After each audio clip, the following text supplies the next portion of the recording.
హైదరాబాద్ లోని చందానగర్ ఖజానా jewellery shop లో జరిగిన చోరీ కేసులో కీలక పరిణామం చోటు చేసుకుంది. పోలీసులు ఈ కేసులో బీహార్ కు చెందిన ఇద్దరు most wanted criminals Ashish Deepak లను పూణేలో అరెస్ట్ చేశారు. ఈ విషయాన్ని డీసీపీ వినీత్ మీడియాకు తెలిపారు. ఈ చోరీ కేసులో మొత్తం 7 నిందితులు ఉన్నారని, ఒక్కొక్కరిపై 10కి పైగా కేసులు ఉన్నాయని ఆయన వెల్లడించారు. నిందితులు 20 రోజుల క్రితమే హైదరాబాద్ కు వచ్చి పక్కా రెడీ నిర్వహించి ఈ చోరీకి పాల్పడ్డారని డీసీపీ పేర్కొన్నారు. నిందితులకు ఆశిష్ షెల్టర్ అనే వ్యక్తి ఆశ్రయం కల్పించారని తెలిపారు. ఈ అరెస్టుతో కేసులో మరిన్ని వివరాలు వెలుగులోకి వచ్చే అవకాశం ఉంది.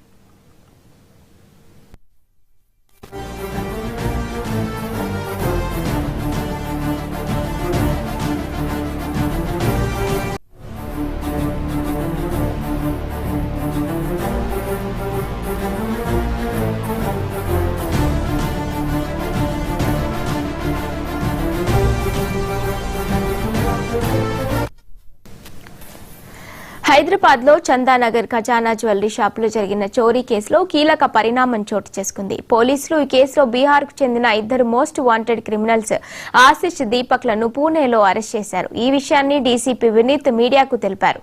ఈ చోరీ కేసులో మొత్తం 7 నిందితులు ఉన్నారని, ఒక్కొక్కరిపై 10కి పైగా కేసులు ఉన్నాయని ఆయన వెల్లడించారు. నిందితులు 20 రోజుల క్రితమే హైదరాబాద్ కు వచ్చి పక్కా రెక్కీ నిర్వహించి ఈ చోరీకి పాల్పడ్డారని డీసీపీ పేర్కొన్నారు. నిందితులకు ఆశిష్ షెల్టర్ అనే వ్యక్తి ఆశ్రయం ఇచ్చాడని తెలిపారు. ఈ అరెస్టుతో కేసులో మరిన్ని వివరాలు వెలుగులోకి వచ్చే అవకాశం ఉంది.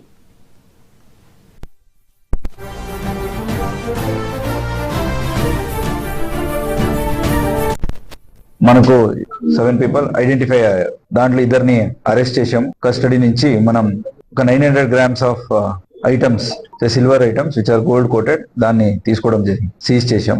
సో వాళ్ళ ఇద్దరిని కూడా జ్యుడిషియల్ రిమాండ్ చేశాము.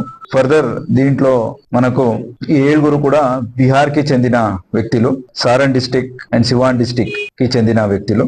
అక్కడ ఒక్కొక్కరి మీదే 3 to 4 కేసెస్ ఉన్నాయి. దాంట్లో ఒకటి మీదే దాదాపు 10 కేసులు పైన ఉన్నాయి. ఒక 2 మర్డర్ కేసులు, ఒక 5 ఆర్మ్స్ యాక్ట్, ఒక 2 డకాయితీ కేసులు, ఒక 2 ఎక్స్టార్షన్ కేసులు, ఇట్లా వివిధ పోలీస్ స్టేషన్ లో అతని మీదే కేసులు ఉన్నాయి. వీళ్ళందరూ 20 days ముందు ఆశిష్ అని ఎవరిని మనం అరెస్ట్ చేసామో అతనికి ఇంటికి వస్తారు. వచ్చేసి 10 to 12 days ఇక్కడ రీకి చేసుకుంటారు. ఈ అరెస్ట్ చేసిన దీపక్ అని అండ్ ఆశిష్ వీళ్ళిద్దరు కూడా బైక్లు వాళ్ళ పేరు మీద తీసుకుని వీళ్ళకి ఇస్తారు. వీళ్ళందరూ కలిపి ఆ రోజు పొద్దున రీకి చేసిన ఆ ఖజానా జ్యువెలరీ షాప్ కి వెళ్తారు.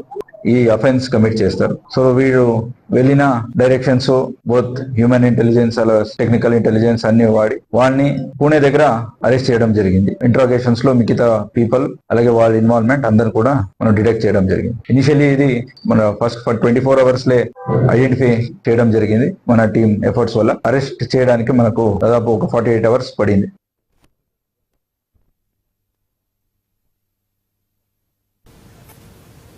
సూర్యాపేట జిల్లా రాజకీయాలు